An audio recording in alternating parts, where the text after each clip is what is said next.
Hello students, welcome to RNS classes. आज हम determinant के क्लास 12th के टॉपिक प्रॉपर्टी ऑफ डिटर्मिनेंट्स को पढ़ेंगे। बेसिकली सबसे पहली बात, आपको डिटर्मिनेंट की प्रॉपर्टीज़ पढ़नी क्यों है, इसका यूज़ क्या है। तो स्टूडेंट्स, आप डिटर्मिनेंट किसी भी डिटर्मिनेंट को आपने एक्सपेंड करना सीखा है। हम किसी 2x2 को एक्सपेंड करते थे, किसी 3x3 को एक्सपेंड करते थे। तो 2x2 को एक्सपेंड करना बहुत ईजी है, डायगनली मल्टीप्लाई करके हम माइनस कर देते थे। बट 3x3 आपने देखा एक्सपेंड करना थोड़ा सा टफ है। उस एक्सपेंशन को हम कितने ईजी तरीके से कर सकते हैं, क्योंकि देखिए अगर कांस्टेंट टर्म रहें तो जैसे अगर फॉर एग्जांपल सारे कांस्टेंट टर्म लिखे हुए हैं तो एक्सपेंशन करना काफ़ी इजीली होता है, बिकॉज हमें बस कैलकुलेशंस करनी रहती हैं। लेकिन अगर ये चीज़ वेरिएबल्स के फॉर्म में आ जाए या ये चीज़ किसी चीज़ को प्रूव करने के काम में आ जाए तो हमें थोड़ा सा कैलकुलेशन टफ पड़ जाता है, लंबा पड़ जाता है। दैट्स वाई हम किसको यूज़ करते हैं, अपनी प्रॉपर्टीज़ को यूज़ करते हैं। तो हम यहाँ पे कुछ ट्रिक्स सीखेंगे कि कैसे प्रॉपर्टीज़ के हेल्प से हम किसी डिटरमिनेंट को आसानी से एक्सपेंड कर सकते हैं, बहुत ही ईजी वे में एक्सपेंड कर सकते हैं। कौन से स्टेप से, ठीक है ना, किस स्टेप से हम ज़्यादा आसानी से इजी एक्सपेंड कर सकते हैं। बिना प्रॉपर्टी के, डेफिनेटली बिना प्रॉपर्टी के भी आप एक्सपेंड कर सकते हो, ऐसी कोई दिक्कत नहीं है। लेकिन प्रॉपर्टी के हेल्प से आप ज़्यादा आसानी से एक्सपेंड कर सकते हो, कम कैलकुलेशंस में एक्सपेंड कर सकते हो। ठीक है, चलिए तो इसमें सबसे पहली प्रॉपर्टी, मोस्ट इंपॉर्टेंट, आपका 4 मार्क्स और 6 मार्क्स क्वेश्चन ज़रूर इस टॉपिक से आता है, प्रॉपर्टी ऑफ डिटर्मिनेंट से। एक्सपेंशन कभी भी आएगा तो आपको प्रॉपर्टी लगानी कंपलसरी रहेगी, वहाँ पे बाय यूजिंग प्रॉपर्टी ही लिख के आता है। तो ये 4 या 6 मार्क्स में क्वेश्चन ज़रूर हर साल बोर्ड में पूछे गए हैं। क्वेश्चन इसमें से मैक्सिमम प्रूफ पे ही पूछे जाते हैं। चलिए पहला क्वेश्चन देखिए, इसमें क्या है। The value of a determinant is not change when rows are change into corresponding column.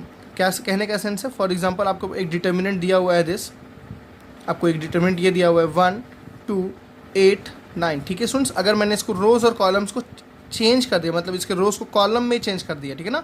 The value of a determinant is not change, इसको छोड़ दीजिए, when rows are change into corresponding column, मतलब rows को हम column में change कर दे। For example मैं एक नया डिटर्मिनेंट लिखूँ ऐसा, इसको मैं कुछ डिटर्मिनेंट 1 बोल दे रहा हूँ। इसको मैं कैसे लिख रहा हूँ स्टूडेंट्स, देखिए इसको रो को मैं कॉलम में चेंज कर दे रहा हूँ, ठीक है ना। तो जैसे 1 2 8 9, आपको पता है ना ये दोनों आपस में ट्रांसपोज कहलाते हैं। आपको पता है ना, जब इस डिटरमिनेंट का हम ट्रांसपोज करते हैं तो ये हमारा आता है। जैसे अपने ट्रांसपोज ऑफ मैट्रिक्स पढ़ा है ना, तो ये इसे सिमिलरली यहाँ भी ट्रांसपोज ही है।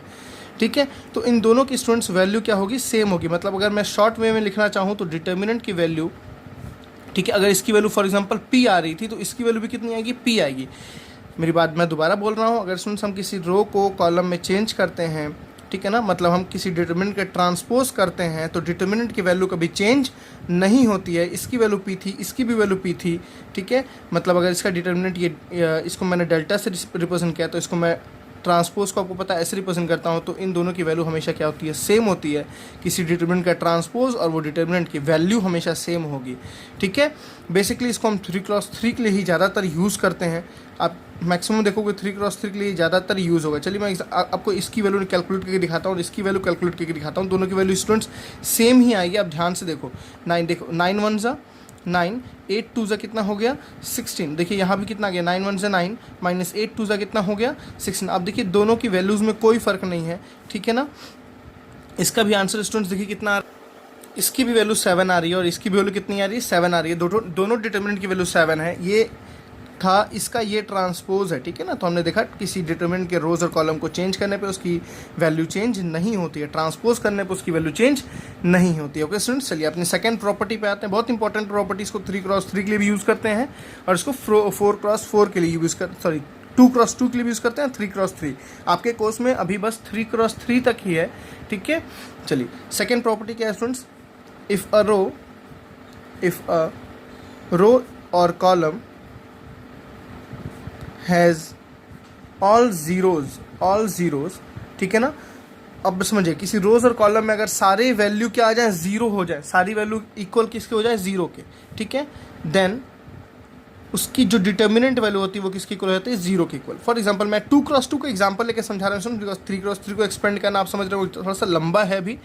जैसे फॉर एग्जांपल मैंने डिटर्मिनेंट लिया, मैं किसी एक रो या किसी एक कॉलम में पूरा मुझे जीरो फिल करना है। देखिए इफ़ अ रो और कॉलम, पूरे किसी एक रो या पूरे किसी एक कॉलम में, फॉर एग्जांपल मैं R2 को पूरा 0 0 ले लेता हूँ। ये हो गया 3, ये हो गया 8, ये हो गया 0, ये हो गया 0। देखिए ये पूरा क्या हो गया, 0 हो गया ना। तो इस डेफिनेटली इस डिटर्मिनेंट की वैल्यू कितनी आएगी स्टूडेंट्स, 0 आएगी। मैंने आपको बताया था डिटर्मिनेंट को रिप्रेजेंट करने का 3 तरीका होता है। एक DETA लिखते हैं, ठीक है ना, एक हम डायरेक्टली ये भी डेल्टा भी रिप्रेजेंट करते हैं, ये भी डिटर्मिनेंट का ही रिप्रेजेंटेशन है। चलिए समझ आ रही बातें। तो किसी भी रो या किसी कॉलम में अगर पूरे जीरो आ जाए, पूरा एक रो या पूरा कॉलम जीरो हो जाए तो उसकी वैल्यू कितनी होगी, जीरो। आप चेक करके देखिए, 0 3 ज़ा 0 माइनस 0 8 ज़ा 0, 3 क्रॉस 3 भी लेंगे तो ऐसे ही आपकी वैल्यू एकदम सेम आएगी, जीरो के ही इक्वल आएगी। ठीक है, चलिए अपनी थर्ड प्रॉपर्टी को देखते हैं स्टूडेंट्स। तो देखिए हमारी थर्ड प्रॉपर्टी क्या है, इफ़ एनी टू रोज और column of a determinant are interchange, then देखिए ध्यान से इंटरचेंज है, ठीक है ना, then sign of the value of the determinant is change. मैं क्या कहना चाह रहा हूँ आपको, मैं एक क्वेश्चन करके दिखाता हूँ। फॉर एग्जांपल मैंने एक डिटर्मिनेंट लिखा 2 8 5 6, ठीक है स्टूडेंट्स, 2 8 5 6। अब यहाँ क्या है, इफ़ एनी टू रोज और अ कॉलम, या तो रो या तो column of a determinant are interchange, then the sign of the value of the determinant is change. मतलब आपको याद है आपने मैट्रिसेस में कुछ ऐसा ऑपरेशन लगाते थे, R2 को R3 से रिप्रेजेंट करते हैं, R1 को R2 से इंटरचेंज कर दे, याद आ रहा है ना। तो ऐसे ही अगर R2 R3 से इंटरचेंज हो गया, या R1 R2 से इंटरचेंज हो गया, या C1 C2 से इंटरचेंज हो गया एंड सो ऑन, ये जो भी इंटरचेंजिंग वाली प्रॉपर्टी अगर आप लगती है तो डिटर्मिनेंट की जो वैल्यू होती है, याद रखिएगा वैल्यू सेम रहेगा, साइन चेंज हो जाएगा। फॉर एग्जांपल अगर इसकी वैल्यू स्टूडेंट्स P आ रही है, अगर इसकी वैल्यू P आ रही है तो अगर मैं चेंज कर दूँ इसको, इसके रोज़ और कॉलम को, मैं इसी में क्या ऑपरेशन लगा रहा हूँ, R1 को चेंज कर रहा हूँ R2 से, ठीक है ना, R1 को चेंज कर रहा हूँ R2 से। देखिए तो मेरा डिटर्मिनेंट क्या बन के आएगा, ये पूरा चेंज हो गया ऊपर, ये पूरा चला गया नीचे, तो 5 6 2 एंड 8। समझ आ रही है स्टूडेंट्स। तो इसकी वैल्यू जो आएगी ना वो कितनी आएगी, -P आएगी। कितनी आएगी, माइनस। चलिए मैं प्रूव करके दिखाता हूँ। देखिए इसको हम सॉल्व करते हैं, कितना आ रहा है इसका रिजल्ट, 6 2 ज़ा 12 माइनस 8 5 ज़ा देखिए 40, ठीक है ना, 6 2 ज़ा 12 माइनस 8 5 ज़ा कितना हो गया 40। और देखिए स्टूडेंट्स इसको सॉल्व करने में कितना आ रहा है, 8 5 ज़ा 40 माइनस 6 2 ज़ा 12। अब देखिए दोनों वैल्यू में क्या डिफरेंस है स्टूडेंट्स, थोड़ा ध्यान से आपको समझना है। दोनों की वैल्यूज़ में इसका आंसर कितना आ रहा है आपके पास 38, सॉरी 28। इसका आंसर कितना आ रहा है आपके पास 28, ठीक है ना, -28। और इसका आंसर कितना आ रहा है 28। 40 में से 12 गया, कितना बचा 28 बचा, ठीक। और 12 में से 40 गया, कितना बचा -20। देखिए इसकी वैल्यू अगर स्टूडेंट्स P आ रही थी तो इसमें आपने क्या लगा दिया, आगे माइनस लगा दिया तो 28 आ गया। मतलब बस साइन का डिफरेंस रहता है, वैल्यूज सेम रहती हैं, बस साइन का डिफरेंस रहता है। इसकी वैल्यू अगर -28 है तो इसका क्या हो जाएगा, साइन अपोजिट हो जाएगा, माइनस से क्या हो गया प्लस। इसकी वैल्यू अगर 35 होती तो इसका आंसर कितना होता, -35 होता। आई थिंक आप इतना समझदार है, समझ रहे होंगे। यही ऑपरेशन 3x3 में भी लगता है, कॉलम को कॉलम से इंटरचेंज करें, बट याद रहे एक बार में एक ही को इंटरचेंज करना होता है, एक बार में एक को ही इंटरचेंज करें। अगर आप एक बार में दो को इंटरचेंज कीजिए तो 2 बार पॉजिटिव। फॉर एग्जांपल मैं आपको करके दिखाता हूँ एक,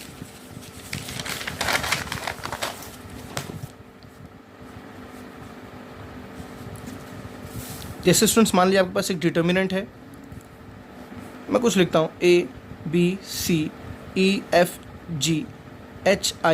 ठीक है ना।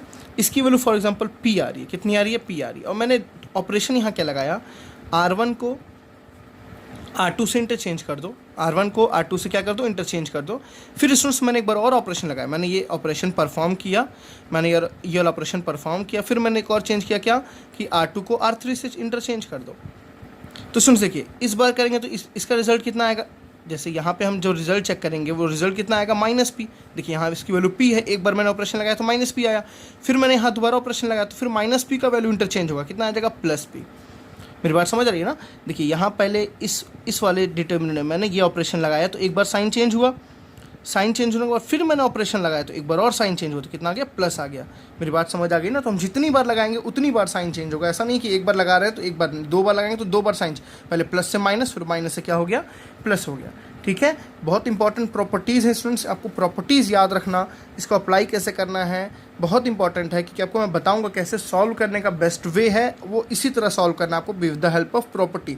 जैसे आपने मैट्रिसेस में किया तो मैट्रिसेस में और डिटर्मिनेंट में बहुत डिफरेंस है। आपको याद होगा मैट्रिसेस में अगर आप रो लगाते थे, रो के ऑपरेशंस लगाते थे तो आप केवल रो ही लगाते थे, आप अगर कॉलम के ऑपरेशन लगाते थे केवल आप कॉलम ही लगाते थे। लेकिन इसमें ऐसा कुछ नहीं है, आप एक साथ रो और एक साथ कॉलम दोनों को लगा सकते हैं। अगर आप रो लगा रहे हैं तो कभी कॉलम लगा सकते हैं। फॉर एग्जाम्पल मैं चाहूँ तो उसके बाद C1 इस इंटरचेंज विथ C2 या समथिंग कुछ भी ऑपरेशन लगा सकता हूँ, रो कॉलम मैं साथ में भी लगा सकता हूँ, ठीक है ना। मतलब एक के स्टेप के बाद एक स्टेप में, ठीक है, एक स्टेप के बाद दूसरे स्टेप में मैं एक में रो लगाया तो दूसरे में कॉलम को अप्लाई कर सकता हूँ, ठीक है। मेरी बात समझ आ गई आपको। चलिए फोर्थ प्रॉपर्टी देखते हैं स्टूडेंट्स। चलिए फोर्थ प्रॉपर्टी देखते हैं स्टूडेंट्स, क्या लिखा है। इंपॉर्टेंट है ये काफ़ी प्रॉपर्टी, बहुत ज़्यादा यूज़ आपको करेगी है। The value of a determinant is zero, किसी डिटरमिनेंट की वैल्यू ज़ीरो हो जाएगी इफ़ एनी टू रोज और कॉलम आर आइडेंटिकल और प्रोपोर्शन। देखिए मैंने आपको बताया कि ज़ीरो एक कंडीशन में और होती थी, जब क्या हो जाए, कोई रो पूरा ज़ीरो हो जाए या कोई कॉलम क्या हो जाए, पूरा ज़ीरो हो जाए। एक कंडीशन में और ज़ीरो होती है, ठीक है, जब कोई दो रो ध्यान से नहीं, ये आइडेंटिकल कब ये ज़ीरो कब होता था, जब किसी रो या किसी एक रो में ज़ीरो हो जाए या किसी एक कॉलम में ज़ीरो हो जाए, तब ज़ीरो होता था। ये कंडीशन क्या बोल रहा है, कोई दो रो या कोई दो कॉलम सेम हो जाए या प्रपोर्शन हो जाए। सेम हो जाए या प्रपोर्शन, मैं आपको एग्जांपल लिख के समझाता हूँ। फॉर एग्जांपल मैंने एक डिटरमिनेंट लिखा, 3x3 लिखते हैं, 1 2 3 8 6 5 एंड 1 2 3। देखिए ध्यान से स्टूडेंट्स, आपका R1 और आपका R3 आइडेंटिकल है, सेम है। आइडेंटिकल मतलब क्या हुआ, सेम, ठीक है। आइडेंटिकल मतलब क्या हुआ, सेम हुआ। देखिए आपका R1 बहुत इंपॉर्टेंट प्रॉपर्टी सुन, R1 R3 क्या हो गया, सेम हो गया, इक्वल हो गया, तो इसलिए इस डिटरमिनेंट की वैल्यू क्या हो जाएगी, जीरो। डायरेक्टली आपको जीरो लिख देना, बहुत ही अच्छी प्रॉपर्टी है। चाहे दो रो हो जाए चाहे दो कॉलम हो जाए, मैं दोबारा बोल रहा हूँ, या तो दो रो हो जाए या कोई दो कॉलम हो जाए, तो हम डायरेक्टली इस डिटरमिनेंट की वैल्यू क्या लिख सकते हैं, जीरो लिख सकते हैं। या प्रपोर्शन में कैसे बताना है आपको, एक्चुअली मैंने मल्टीप्लिकेशन अभी नहीं बताया इसलिए मैं प्रपोर्शन नहीं समझा रहा था, लेकिन कोई बात नहीं, आप समझ सकते हैं। जैसे फॉर एग्जाम्पल इसी को मैं समझाता हूँ। ये लिखा है 1 2 3, ये लिखा है 8 6 5, ये लिखा है 4 8 12। ध्यान से देखिए स्टूडेंट्स, 1 4 ज़ा 4, 2 4 ज़ा 8, 3 4 ज़ा 12। अब देखिए ये दोनों ही लाइन R1 और R3 क्या है, आपस में प्रोपोर्शनल है, प्रोपोर्शन है। R1 R3 आपस में क्या है, प्रोपोर्शनल है। दैट्स वाई इसकी भी वैल्यू कितनी होगी, जीरो होगी। मैं दोबारा समझा रहा हूँ, R1 और R3 इक्वल हो जाए, या कोई दो रो या कोई दो कॉलम इक्वल हो जाए, या कोई दो रो या कोई दो कॉलम प्रपोर्शन हो जाए, तो उस डिटरमिनेंट की पूरी वैल्यू जो आती है वो कितनी आती है, जीरो आती है। उस डिटरमिनेंट की पूरी वैल्यू कितनी आती है, जीरो आती है। इसको हम कैसे लिख सकते हैं स्टूडेंट्स, अगर देखिए आपको मैं अभी जस्ट मल्टीप्लिकेशन समझाऊंगा तो उसमें बताऊंगा ये क्यों हो रहा है। देखिए हम किसी डिटरमिनेंट में जब 4 कॉमन निकाल लेते हैं ना, देखिए इसमें हम चाहें तो इस थर्ड रो में से पूरे में से 4 क्या कर सकते हैं, कॉमन निकाल सकते हैं। तो ये क्या हो जाएगा, 4 टाइम्स 1 2 3 8 6 5 एंड 1 2 3। देखिए हम किसी एक रो से कॉमन निकाला हमने 4, फिर से ये दोनों क्या हो गया, आइडेंटिकल हो गया, तो 4 टाइम्स ये हो गया पूरा जीरो, तो 4 into zero is what, zero. इस तरह से मैंने आपको समझाया। तो आपको याद रखना है, जब कोई दो रो या कोई दो कॉलम आइडेंटिकल हो जाए या क्या हो जाए, प्रोपोर्शन हो जाए, तो उस पूरे डिटरमिनेंट की वैल्यू जो होती है वो क्या हो जाती है, जीरो हो जाती है। क्या हो जाती है, जीरो हो जाती है। चलिए फिफ्थ प्रॉपर्टी को देखते हैं। तो चलिए स्टूडेंट्स अपनी नेक्स्ट प्रॉपर्टी नंबर 5 देखते हैं। अभी जो हमने प्रॉपर्टी 4 पढ़ी है, जो उसमें प्रोपोर्शन वाला मैं कुछ आपको मल्टीप्लिकेशन वाली बातें बता रहा था, वो यही है, ठीक है। समझते हैं क्या है। इफ़ ऑल द एलिमेंट्स, ठीक है, ऑफ एनी रो और कॉलम, ठीक है ना, if all the elements of any row और column is multiply by the same number, then the value of determinant is multiply by that number. चलिए मैं आपको समझाता हूँ क्या। फॉर एग्जाम्पल स्टूडेंट्स आपके पास एक डिटरमिनेंट दिया हुआ है, लाइक ये 2 3 1 5 4 3 एंड 1 2 3। अब देखिए स्टूडेंट्स क्या बोला है कि किसी अगर फॉर एग्जांपल इस डिटरमिनेंट की वैल्यू कितनी आ रही है, p आ रही है। इस डिटरमिनेंट की वैल्यू कितनी आ रही है, p आ रही है। अब मैं क्या बोला, if all the element of any row और कॉलम, मतलब किसी रो के सारे एलिमेंट को या किसी कॉलम के सारे एलिमेंट को multiplied by the same number, अगर सेम नंबर से मल्टीप्लाई किया गया है, then the value of determinant is multiply by that number. For example मैं एक ऑपरेशन लगा रहा हूँ स्टूडेंट्स कि R1 में, फॉर एग्जांपल R1 में 3 टाइम्स R1 कर दूँ, R1 में क्या कर दूँ, 3 टाइम्स R1 कर दूँ, तो मेरा ये डिटरमिनेंट क्या लिखूँगा, देखिए थोड़ा सा ध्यान से। 3 2 ज़ा, देखिए R1 में 3 से मल्टीप्लाई कर रहा हूँ, पूरे R1 को 3 से, 3 2 ज़ा 6, 3 3 ज़ा 9 एंड 3 1 ज़ा 3।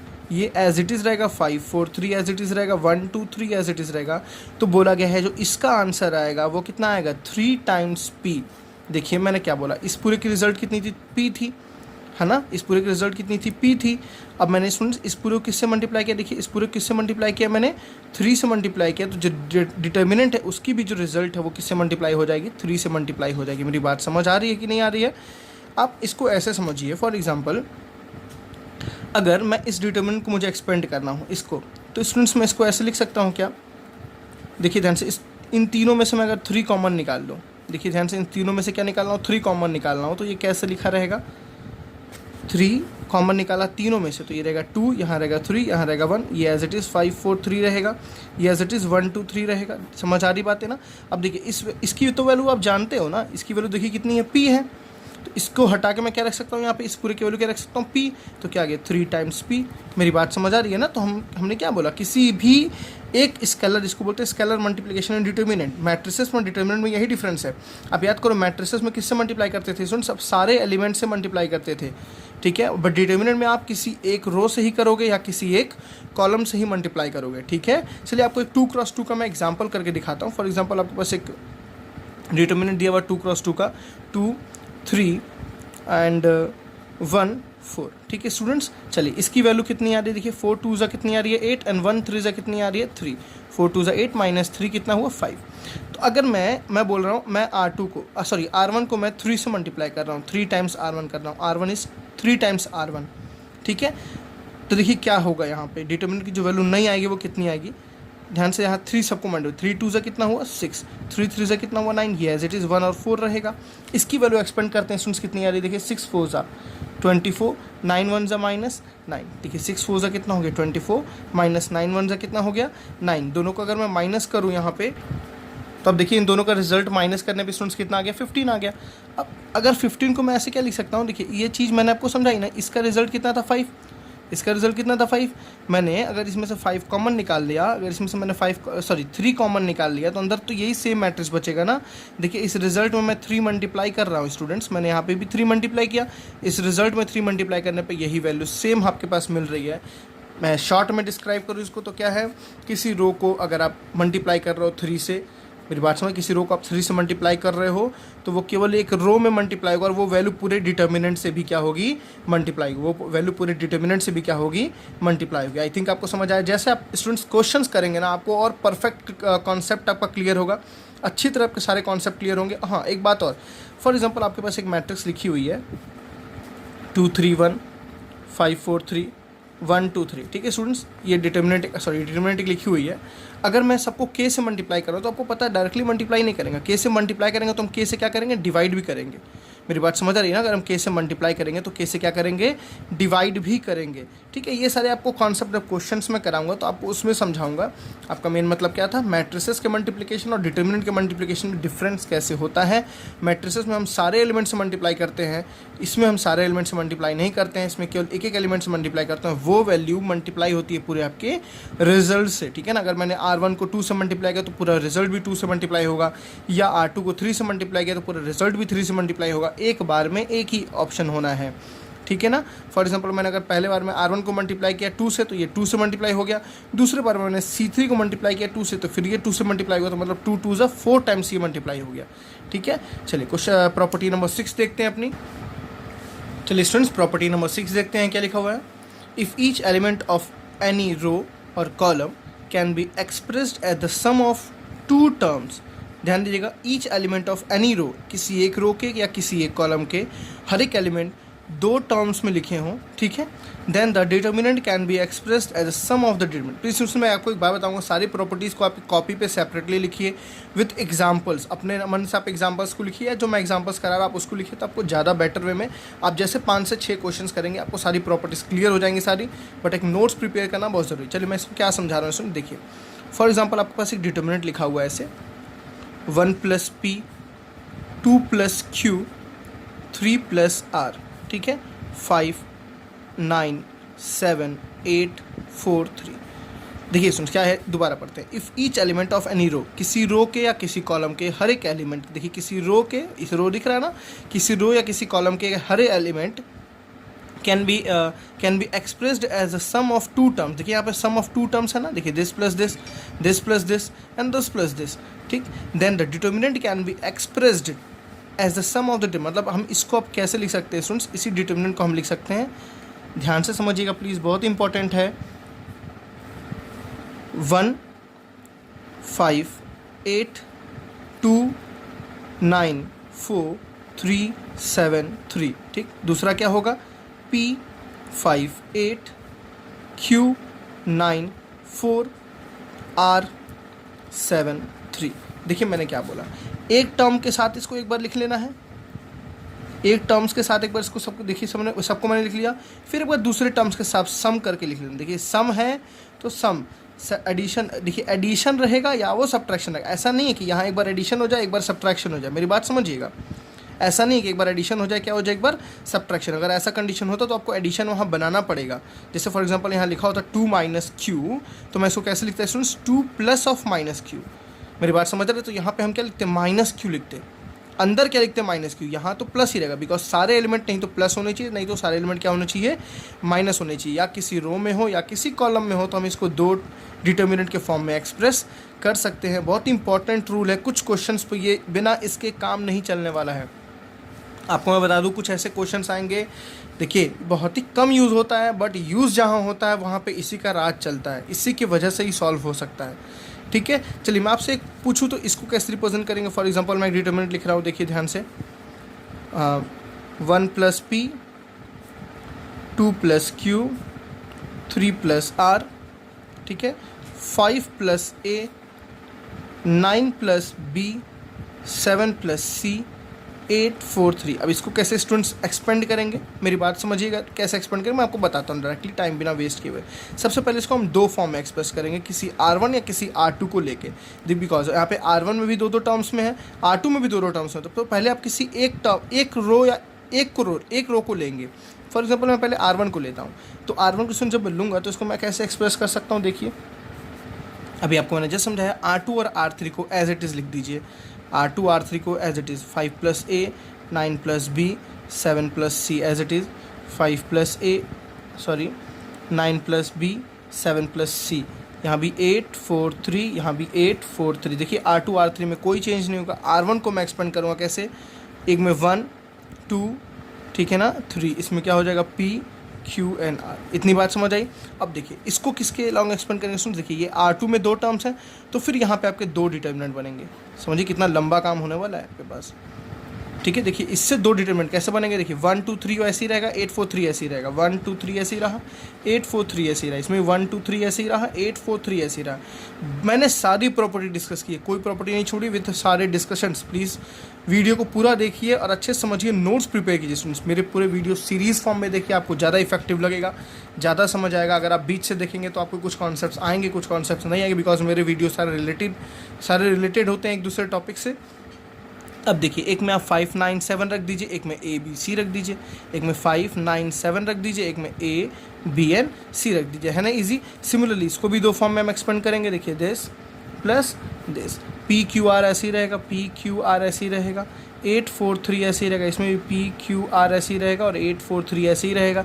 एक में 5 9 7 रहेगा, देखिए 5 9 7, इसमें क्या रहेगा A B C। ऐसे एक्सपेंशंस आपको मिलने के चांसेस हैं। ठीक है, बहुत ही यूज़फुल, बहुत ही इफेक्टिव है ऐसा प्रॉपर्टी। मैंने बोला कुछ क्वेश्चंस के ऊपर अप्लाई होता है, सारे क्वेश्चंस के ऊपर अप्लाई नहीं होता, लेकिन जहाँ होता है वहाँ पे यही होता है, इसके सिवा कोई दूसरा नहीं होता है। ठीक है, चलिए प्रॉपर्टी नंबर 7 देखते हैं। चलिए स्टूडेंट्स अपनी प्रॉपर्टी नंबर 7 देखते हैं। थोड़ा सा कंफ्यूज नहीं होइएगा प्लीज़, यहाँ पे प्रॉपर्टी से ना समझ आए तो आपको एग्जांपल से सब सारी बातें समझाऊंगा। The value of a determinant does not change, important line ये है, the value of a determinant does not change when any row or a column is multiply by a number or any expression. ठीक है, ध्यान दीजिएगा, किसी रो या किसी column में कोई एक्सप्रेशन लगाए या किसी नंबर से मल्टीप्लाई करे, is then added for subtraction for any other zeros और कॉलम। फॉर एग्जाम्पल इसमें मैं आपको समझाता हूँ। एक आपके पास डिटर्मिनेंट दिया हुआ है, ठीक है, मैं पहले एक 2x2 का आपको एग्जाम्पल करके दिखा रहा हूँ। फॉर चलिए मैं 3x3 पहले समझाता हूँ, फिर 2x2 का आपको एग्जाम्पल कराऊंगा। आपको एक डिटरमिनेंट दिया, this is A B C, ठीक है, 3 2 5 1 4 3। ठीक है स्टूडेंट्स, मैंने यहाँ पे एक ऑपरेशन लगाया, R1 में क्या, R1 plus R2। For example इसकी वैल्यू, इस डिटरमिनेंट की वैल्यू कितनी आ रही है, P आ रही है, कितनी आ रही है P। मैं एक ऑपरेशन लगाया R1 में, R1 प्लस R2। तो स्टूडेंट्स कैसे लिखूंगा इसको आपको पता ही है, R1 में R1 प्लस R2, तो यहाँ कितना हो जाएगा 3 plus A, 2 plus B, 5 plus C, मैं यहाँ लिख दे रहा हूँ 5 प्लस C। ठीक, R2 और R3 एज इट इज़ रहेंगे, 3 2 5 एज इट इज़ रहेगा, 1 4 3 एज इट इज़ रहेगा। या स्टूडेंट्स मैं ऐसा कोई ऑपरेशन लगाऊँ, R1 में क्या चेंज करूँ, R1 माइनस 3 टाइम्स R2 ऐसा कोई ऑपरेशन लगाओ या कोई ऐसा कोई ऑपरेशन लगाओ। देखिए वही चीज़ लिखी हुई है यहाँ पे, ऐसा ऑपरेशन लगाओ या ऐसा ऑपरेशन लगाओ। स्टूडेंट्स जो वैल्यू इसकी है वही वैल्यू यहाँ भी पी रहेगी, और वही वैल्यू ये ऑपरेशन लगाने के बाद भी कितनी रहेगी, पी रहेगी। Does not change, value of determinant does not change. जो डिटर्मिनेंट की वैल्यू यहाँ रहती है वही डिटर्मिनेंट की वैल्यू यहाँ रहेगी, एंड वही डिटर्मिनेंट की वैल्यू यहाँ रहेगी। हम प्रॉपर्टीज़ बेसिकली लगाते क्यों हैं बच्चों? हम प्रॉपर्टी लगाने का सिंपल सा एक टारगेट है, अपने जो वे है ना उसको चेंज करना। मैं आपको बताऊंगा किस वे में चेंज करते हैं, अपने एक्सप्रेशन को सिंप्लीफाई करना। हम बस प्रॉपर्टी उसलिए लगाते हैं, प्रॉपर्टी वैल्यू तो चेंज करने के लिए थोड़ी नहीं लगाते हैं, वैल्यू चेंज नहीं होती। प्रॉपर्टी लगाने का सिंपल सा रीज़न है किसी एक रो या किसी एक कॉलम में वन करना। मैं चलिए आपको बता भी दिया, किसी एक कॉलम में किसी एक रो में वन करना, बिकॉज वन करने के बाद सिंप्लीफिकेशन करना बहुत ईजी होता है। तो चलिए बच्चों हम कुछ स्पेशल ट्रिक्स देखते हैं, कुछ टिप्स देखते हैं कि हम 3x3 डिटर्मिनेंट को कैसे आसानी से सॉल्व कर सकते हैं। हमने सारी प्रॉपर्टी अभी पढ़ी, ठीक है। बिना प्रॉपर्टी पढ़ने के बाद अगर आपने ये चीज़ नहीं समझी और ये चीज़ नहीं देखी तो आपको आधी अधूरी बात रह जाएगी, प्रॉपर्टी का कोई मतलब नहीं निकल पाएगा। चलिए पहली चीज़ क्या है स्टूडेंट्स, आपको देखिए ध्यान से, try to apply the operation in a manner. मतलब आपको प्रॉपर्टी वैसे लगानी है so that you can take something common and create all ones. मेरी बात समझ गए मैं क्या समझाना चाह रहा हूँ? आपको ऐसे लगाना है, फॉर एग्जांपल आपके पास एक डिटर्मिनेंट लिखा हुआ है like this way, ABCEFGHIJ। Students तो आपको देखो सबसे पहले क्या करना है, आपको ऐसा ऑपरेशन लगाना है कि आप किसी एक रो या किसी एक कॉलम में वन बना सके। फॉर एग्जांपल अगर मैं किसी एक चीज़ में से सारी चीज़ कॉमन निकाल दूँ, ठीक है ना, अगर ये तीनों चीज़ सेम होती स्टूडेंट्स तो मैं इन सबको क्या करता, कॉमन निकाल सकता था। जैसे ही मैं सबको कॉमन निकालता तो ऊपर क्या बन जाता हमारे पास, 1 1 1 बन जाता। मेरी बात समझ आ रही ना, ऊपर क्या बन जाता, 1 1 1। सबसे पहला स्टेप क्या है, किसी एक रो या किसी एक कॉलम में वन क्रिएट करना, मोस्ट इंपॉर्टेंट, ठीक है। क्वेश्चंस करेंगे तो सारी बातें क्लियर होंगी। सबसे पहले क्या करना है, आपको किसी एक रो या किसी भी एक कॉलम में वन बनाने की कोशिश करनी है। और वन बनाना कैसे होगा, कॉमन निकालना पड़ेगा आपको कुछ, तभी आप वन बना पाओगे। फॉर एग्जांपल मैं अगर बोल रहा हूँ यहाँ भी ए है, यहाँ भी ए है, यहाँ भी ए है, देखिए सब में से मैं ए कॉमन निकाल सकता हूँ स्टूडेंट्स। जैसे ही मैं ए कॉमन निकालूंगा तो ये हमारे डिटर्मिनेंट कुछ आपको ऐसा दिखेगा, 1 1 1 EFGHINJ, ठीक है ना। अब वन बन गया। वन बनने के बाद जो नेक्स्ट प्रोसेस है क्या करना है, देखिए ध्यान से, once you see all rows और कॉलम विद ऑल वंस, ठीक है ना, once you see any row और कॉलम विथ ऑल वंस। अगर जैसे ही आपने देखा कि कोई एक रो या कोई एक कॉलम में सारे वन बन गए हैं, convert any two into zeros, मतलब हम किसी दो को ज़ीरो में कन्वर्ट करेंगे। मैंने आपको मैट्रिसेस में बताया था कि वन के हेल्प से आप ज़ीरो कैसे बना सकते हैं। फॉर एग्जांपल आपको यहाँ पे ज़ीरो बनाना है, बहुत ही ईजी, हम क्या बोलेंगे, C2 में चेंज करना है।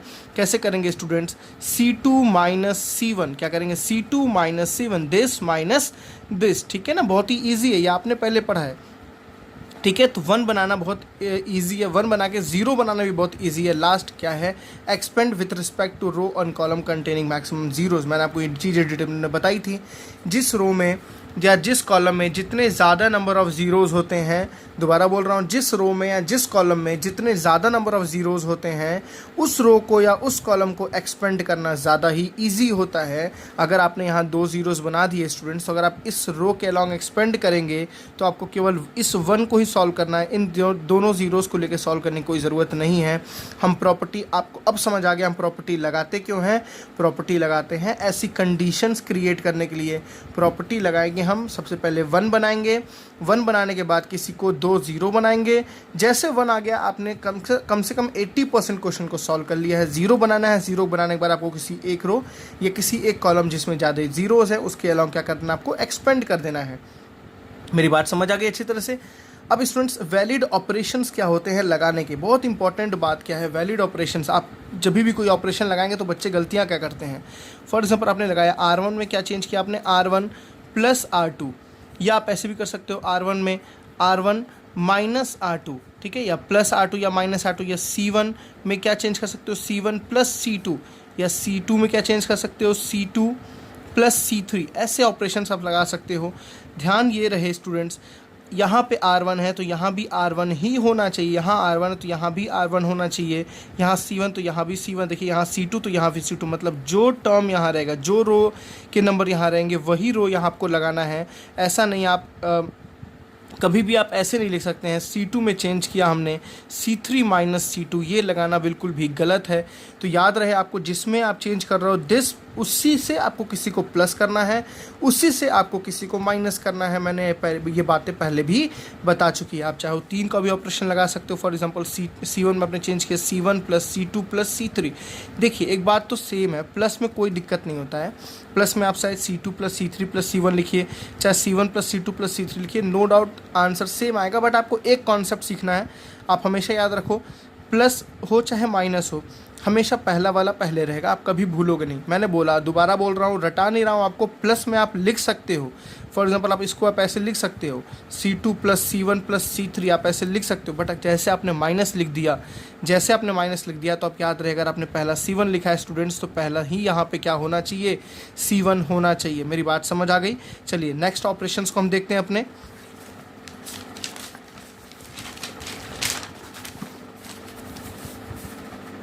सबसे इम्पॉर्टेंट जो ऑपरेशन है, अगर आपने कहीं लिखा R1 में क्या चेंज करना है तो R1 माइनस 2 टाइम्स R2 या K टाइम्स R2, या C1 में क्या चेंज करना है तो C2 plus K times C3, sorry C1 में तो C1 plus K times C3। Students देखिए मैंने बोला जो यहाँ रहेगा वही यहाँ रहेगा, जो यहाँ रहेगा वही यहाँ रहेगा। आप कभी इसको ऐसे नहीं लिख सकते हैं R1 में चेंज किया 3 टाइम्स R1 माइनस R2, आप ऐसे भी नहीं लिख सकते हैं। आप डायरेक्टली पहले मल्टीप्लाई करके माइनस नहीं कर सकते हैं, इस बात को ध्यान रखना है। मैं दोबारा बोल रहा हूँ, आप पहले मल्टीप्लाई करके माइनस नहीं कर सकते हैं। आप जिसमें चेंज कर रहे हैं उसको आप डायरेक्टली माइनस करेंगे दूसरों से मल्टीप्लाई करके, ठीक है। तो वैलिड ऑपरेशन आपको याद रखना है। अगर आप ऐसे लिख रहे हो R1 में तो R1 minus K times R2 लिखो, या C1 चेंज कर तो C1 minus K times C2 लिखो, चाहे C3 लिखो, चाहे R2 लिखो, चाहे R3 लिखो।